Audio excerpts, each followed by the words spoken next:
자, 이번 종목 뉴스 스크랩을 통해서 한번 알아보도록 하겠습니다. 세계 최초 해상도시 부산 앞바다에 띄운다. 아, 정말 이런 일이 벌어질까요? 어디 게임에서나 보던 그런 맵 같은 도시인데 가능할지 모르겠습니다. 자, 부산 해상도시가 본격적으로 사업이 시작이 됩니다.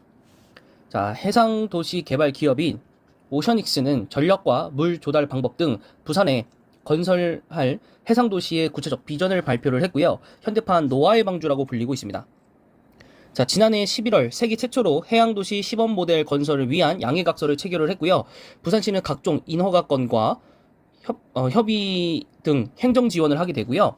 그다음 UN 헤비타드는 국제기구로서 투자자 연결 등을 하는 업무를 하고 오션익스는 사업자 시행을 진행을 합니다. 자, 우선 플로팅 방식으로 바다 공간에 띄우는 개념이라고 보시면 됩니다. 약간 해상 풍력단지 쪽이라고 보시면 될 것 같고요. 사람이 살 수 있는 환경이 검증이 된다면 부산 전역으로 이런 것들을 하는 것이 목표라고 하고, 이게 세계에서 이런 도시가 많아지면 정말로 그 바다에서 얼마 전에 이제 연설을 한 나라도 있죠. 대통령이 우리를 좀 구원해달라. 아무래도 그런 도시, 그런 나라들에게도 이런 것들이 굉장히 좋을 것 같고, 근데 한편으로는 이렇게 된다면 과연 국경이 있을까? 과연 국경을 어떻게 할 것이고, 또 과연 이런 도시에 대해서는 국방력이 과연 어떻게 될까? 이런 것도 참 고민입니다. 요즘에 보면. 자, 그래서 일단 수상 목장, 그 다음 수상 가옥, 그 다음 수상 사무실 등이 만들어져서 사용되고 있다고 하는데, 그거는 나라는 아니니까. 근데 이렇게 하면 나라를 만들 수도 있죠. 해적의 나라가 생길 수도 있는 거예요. 네, 뭐 우선은 그렇고요. 그 다음에 네덜란드에서는 이제 암스테르담 운하에 수상 가옥형 주택단지 조성 프로젝트가 이루어지고 있다라고 하고 있습니다. 사실 이 오션익스라는 회사에 투자하는 게 좋지 않을까라는 생각도 좀 있고요. 네, 근데 일단은 여기서 봐야 되는 건 어쨌든 수상 위에 띄우는 건 띄운다 치더라도 여기에 전력을 공급하려면 물론 여기 자체적으로 이제 전력망들을 이제 뭐 구축을 해가지고 뭐 이렇게 전선을 연결할 수 있겠죠. 네, 전선을 얘기할 수 있겠지만 완전 처음에는 여기서 일도 해야 되고 하기 되기 때문에 외부에서 전력을 끌어와야 된다는 얘기죠.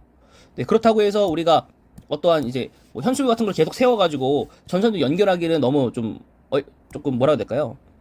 큰 공사가 되고 그렇다면 해저 케이블을 해야 되는데 그것이 바로 밑에 동해에서 볼 수가 있겠습니다. 자, 동해에서는 이제 여러 사업들이 유치를 좀 나서고 있는데 첫 번째로는 LS 전선입니다. 해저 케이블 생산 공장을 유치를 했고요. 송산 산단에 3블록 매입 계약도 최근에 맺었고 또 3년간 발주된 대만의 해상풍력 단지 해저 케이블 공급권을 싹쓸이 했었습니다. 총 공급액은 8천억 원이라고 봅니다. 이것도 과거에 제가 여러분들에게 영상으로 남겨드렸었고요. 올해 초 북미에서는 해상 풍력단지에 3,500억 규모의 케이블도 공급 계약을 따냈고 제가 LS를 투자해야 된다라고도 여러 번 여러분들에게 말씀을 드렸었습니다. 자, 이 케이블 해저 케이블의 시장은 2017년도에는 3배 이상, 30년에는 5배 이상 커질 시장이기 때문에 꾸준히 들고 계시면 좋은 수익이 날 거라고 보고 있고요. 최근 이제 시멘트 기업이 어쨌든 수혜주였다가 다시 이게 지속이 되면 좀 피해주라고 제가 말씀을 드렸었는데 쌍용, CNE가 있고요.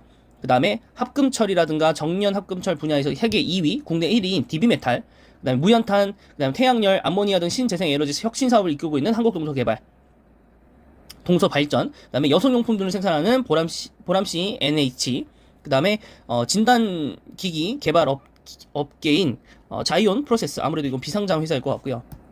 이 모든 회사가 이제 포함된다는 건 아니고 우선 LS가 동해에서도 이런 기반으로 신재생에너지 해저 케이블에 나서고 있는 회사이기 때문에 이 위에 있는 부산하고도 연결 좀 될 것 같고 그 이외에도 동해에서는 이런 기업들에 대해서 전진 기주로서의 거점을 좀 하려고 보고 있다. 특히 수소 쪽으로도 네, 이렇게 보시면 될 것 같습니다. 자, 첫 번째는 LS 일봉이고요. 자, LS 계속적으로 상승한 이후에 이때 좀 놓친 게 아쉽지만 계속적으로 지금 횡보세를 이어가고 있고 이것이 언제 위로 튈지 다시 언제 아래로 내려갈지는 판단이 조금 불가능하지만 이 정도라면 뭐 10% 정도는 올랐지만은 뭐 이 정도라면 뭐 매수를 해봐도 괜찮지 않을까 싶습니다. 네, 조금 더 기다려 보자고요. 네, 내려올 것 같아요. 어쨌든 간에 지금 시장이 좀 잔잔하기 때문에 위아래도 움직임이 좀 크진 않고 해서 또 모멘텀이 단기적으로 없는 회사이고 알짜 자회사들은 또 많기 때문에 이것들을 어떻게 또 분할하느냐 상장시키느냐에 따라서 기업 가치가 굉장히 많이 달라질 회사 중에 하나입니다. 네, 여기 보시면 매출액도 굉장히 좋고요.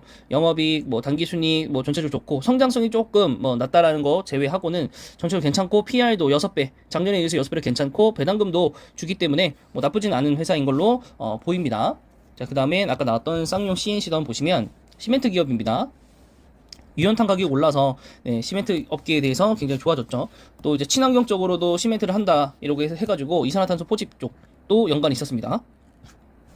최근에는 건설 쪽하고 해서 또 많이 올랐고 또 여러 이슈들로 인해서 좀 많이 올랐어요. 사실은 그래도 배당을 많이 주네요. 쌍용 CNC. 그쵸, 시가 배당률, 배당 성향이 110% 넘고 은행도 아닌데 7%, 6%, 5% 굉장하네요. 쌍용 ENC. 그 다음에 이제 DB메탈 생산 회사일까요? DB메탈. DB메탈은 없고, 그 다음에 한국동서개발도 아마 아닐 거고요. 그 다음 보람시 거기도 아닐 거고, 그죠? 네, 없고요. 그 다음에 자이온, 프로메스 여기도 없고요. 네, 요 정도까지만 보면 될 것 같습니다. 네, 쌍용 CNC 좀 아깝네요. 그쵸? 이게 코로나 이후에는 계속 올라가지고 근데 사기가 좀 애매했었겠네요. 네, 그렇다면 우리는 좀 LS를 좀 정조준에서 좀 볼 필요가 있다. 월봉상으로도 지금 하락이고 그죠? 네, 괜찮을 것 같습니다. LS 제가 꾸준히 말씀드리지만 저도 이제 매수 이제 타이밍 잡고 있기 때문에 같이 좀 매수를 좀 해보자고요. 네, 제가 최근에 또 매수 들어간 종목들이 좀 몇 개 있거든요. 네, 뭐 자금이 여의치는 않아서 소액으로 지금 다 들어가 있는 상태인데 뭐 이럴 때 마음이 좀 더 편하죠. 떨어지더라도 오르더라도 오르면 조금 아쉽긴 하지만 네. 어쨌든 뭐 그런 것들이 좀 있고 그리고 뭐 SK 스퀘어 같은 경우에 좀 이제 익절이 좀 가능하다면 여기 좀 그 물량을 좀 빼가지고 또 LS 쪽이라든가 뭐 다른 이제 최근에 들어갔던 종목들에도 이제 집중을 할 거라서 여러분들도 계획적으로 제가 추천해드렸던 종목들을 좀 보시고 좀 금액들을 모으셔서 네, 투자를 좀 슬기롭게 하셨으면 좋겠습니다. 이번 영상은 여기까지고요. 영상이 마음에 드셨다면 구독과 좋아요 그리고 댓글까지 부탁드릴게요.